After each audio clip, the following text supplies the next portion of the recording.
అందరికీ నమస్కారం. ఈరోజు మీ అందరికీ నేను వినిపించబోయే కథ అదృష్టం.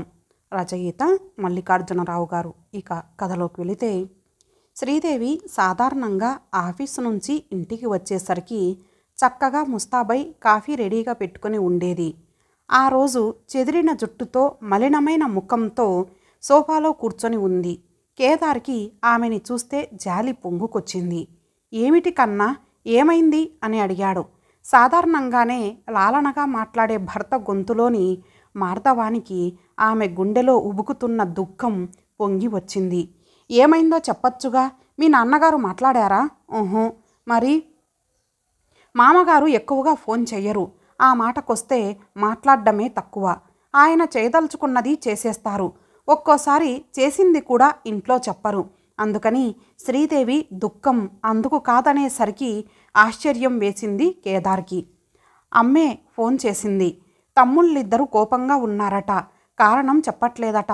అమ్మ అనడం నాన్నగారి వీలునామా గురించి గుర్రుగా ఉన్నారు అని మళ్ళీ ముక్కు ఎగబీల్చింది శ్రీదేవి. అవును, మీ నాన్నగారు వీలునామాలో ఇలా రాశానని మీ నలుగురికి చెప్పారుగా. అప్పుడు ఏమీ మాట్లాడని వాళ్ళు ఇప్పుడు కోపగించుకోవడం ఎందుకో అని ఆశ్చర్యం వెలిబుచ్చాడు కేదార్. నాకు ఆశ్చర్యంగానే ఉంది అంది మళ్ళీ వెక్కుతూ శ్రీదేవి. పోనీ ఒక్కసారి ఏలూరు వెళ్ళొస్తావా సాలోచనగా అడిగాడు. ఆ మాట విని కొంచెం తేరుకొని వెళ్ళిరమ్మంటారా? మీరు 1-2 రోజులు మేనేజ్ చేయగలరా ఆశగా అడిగింది. ఏమీ పర్వాలేదు, ఇదివరకు చేసేవాడిని కాదు, నువ్వు వెళ్ళిరా అని అప్పటికప్పుడు ట్యాక్సీ రాజుకి ఫోన్ చేసి పురమాయించాడు కేదారు. అన్నం కుక్కర్లో ఉంది, చారు పెట్టేశాను. బంగాళదుంపలు వేయించుకోగలరు కదా. ఈ పూటకి ఊరగాయ వేసుకోండి. రేపు ఉదయానికి వచ్చేస్తాను. మీరేమీ చేతులు కాల్చుకోకండి. మధ్యాహ్నానికి వంటవేళకి నేనిక్కడ ఉంటాను. శ్రమ అనుకోకుండా ఒక అరగంట లంచ్కి వచ్చేసి వెళ్ళండి. ఎలాగూ ఆఫీస్ కారు ఉంది కదా అని గలగలా పురమాయిస్తున్న శ్రీదేవిని చూసి హమ్మయ్యా అని నిట్టూర్చాడు. నువ్వేమీ బెంగ పెట్టుకోకు. కావాలంటే రేపు కూడా ఉండి ఎల్లుండి రావచ్చు. నేను మా అక్కయ్య వాళ్ళ ఇంట్లో భోజనం చేసేస్తానులే. సముదాయిస్తున్న కేదార్ని మురిపెంగా చూస్తూ, వద్దులేండి, మిమ్మల్ని చూడకుండా 2 రోజులు ఉండలేను అంది శ్రీదేవి. భార్య బయలుదేరాక ఫ్లాస్కులోని కాఫీ త్రాగుతూ సోఫాలో చేరబడి టీవీ ఆన్ చేశాడన్న మాటే కానీ కేదార్కి తన పెళ్లి రోజులు, బావమర్దులు, అత్తమామలు గుర్తుకు వచ్చారు. మామగారు ఇరిగేషన్ డిపార్ట్మెంట్లో డిప్యూటీ ఇంజనీర్గా రిటైర్ అయ్యే 4 సంవత్సరాల ముందు తన ఒక్కగానొక్క కూతుర్ని థర్మల్ ప్లాంట్లో జూనియర్ ఇంజనీర్గా పనిచేస్తున్న కేదార్కిచ్చి పెళ్లి చేశారు. అప్పటికి బావమర్దులు ఇద్దరు చిన్నపిల్లలు. పెద్ద బావమర్దికి శ్రీదేవికి 10 సంవత్సరాలు తేడా. పెళ్ళైన కొత్తలో వారానికి ఒకసారి విజయవాడ నుంచి ఏలూరు వెళ్ళే కేదార్ బావమరుదులతో క్యారమ్స్ నుంచి బొంగరాలు తిప్పడం దాకా అన్ని ఆటలు ఆడాడు. బావమరుదులు కూడా బావగారు రాగానే చుట్టుకుపోయేవారు. నెమ్మదిగా కేదార్ సీనియర్ ఇంజనీరు, తర్వాత డిప్యూటీ ఎగ్జిక్యూటివ్ ఇంజనీరు అయ్యేసరికి బావమరుదులు ఇంజనీర్లై పెద్దవాడు హైదరాబాదులో న్యూక్లియర్ ఫ్యూయల్ కాంప్లెక్స్లో సైంటిస్టుగాను, చిన్నవాడు పూనాలో సాఫ్ట్వేర్ ఇంజనీర్గాను సెటిల్ అయి పెళ్ళిళ్ళై తండ్రులు కూడా అయ్యారు.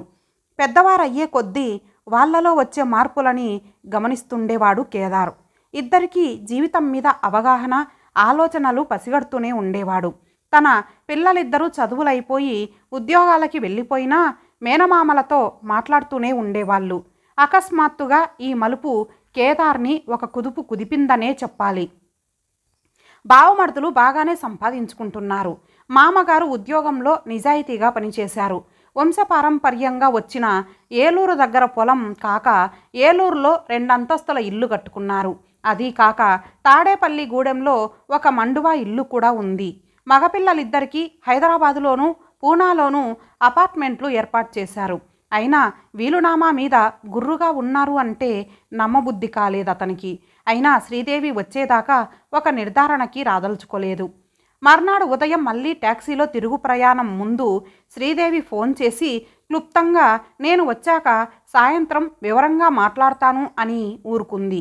సాయంత్రం ఆఫీస్లో పని లేట్ అయి ఇంటికి భోజనం టైంకి వచ్చేసరికి కేదార్ అలసిపోయినాడు. కేదార్ అలసిపోయిన మొహం చూసి, ముందు స్నానం చేసేయండి, భోజనం చేసిన తర్వాత మాట్లాడుకుందాం అంది శ్రీదేవి.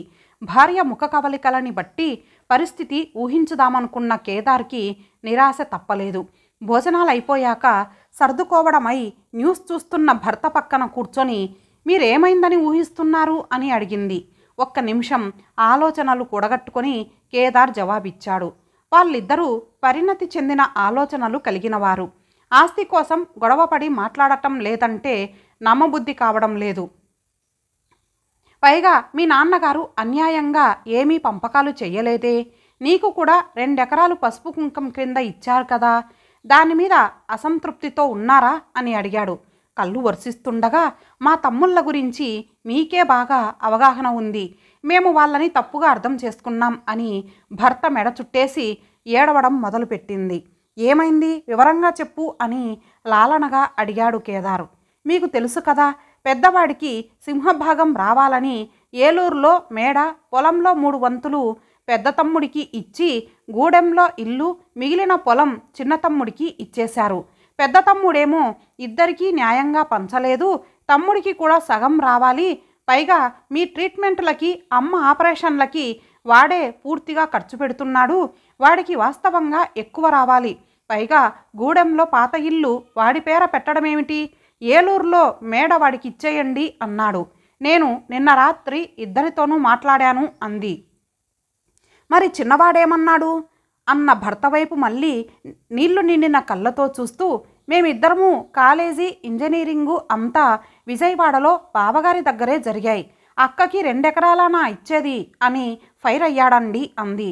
నేను సాఫ్ట్వేర్ ఇంజనీర్గా బాగానే సంపాదించుకుంటున్నాను, అన్నయ్యది గవర్నమెంటు ఉద్యోగం, అన్నయ్యకి ఇంకా ఎక్కువ ఇమ్మంటున్నాడు, మరి మీ మరదళ్ళు అని ప్రశ్నార్థకంగా చూస్తున్న భర్తతో, వాళ్ళు నా మరదళ్ళు కాదండి, నాకు చెల్లెళ్ళు, ఆయన ఏం చేస్తే మాకు అదే సమ్మతం అని ఇద్దరూ అన్నారండి, మా అమ్మా నాన్నలు చాలా అదృష్టవంతులండి, బంగారం లాంటి కొడుకులు కోడళ్ళు దొరికారు అంటున్న భార్యని చిరునవ్వుతో చూస్తూ, మరి అల్లుడో అన్నాడతడు. మీకింతవరకు చెప్పనేలేదు, మిమ్మల్ని గురించి మా అమ్మ ఏమందో తెలుసా, నాకు కేదార్ అల్లుడు కాదు, పెద్ద కొడుకు, మీరు మీ అమ్మాయికి ఏమీ ఆస్తి ఇవ్వకపోయినా మాకు చింత లేదన్నారు గుర్తుందా, మా అమ్మ ప్రతి క్షణం అదే తలచుకుంటూ ఉందండి, మీరు సిసలైన వజ్రం నాకు అని గుండెల మీద వాలిపోయిన శ్రీదేవిని చూసి సంతృప్తిగా నిట్టూర్చాడు కేదార్. ఇంతటితో ఈ కథ సమాప్తం. మరలా మరొక మంచి కథతో కలుద్దాం. అంతవరకు సెలవు. నమస్తే.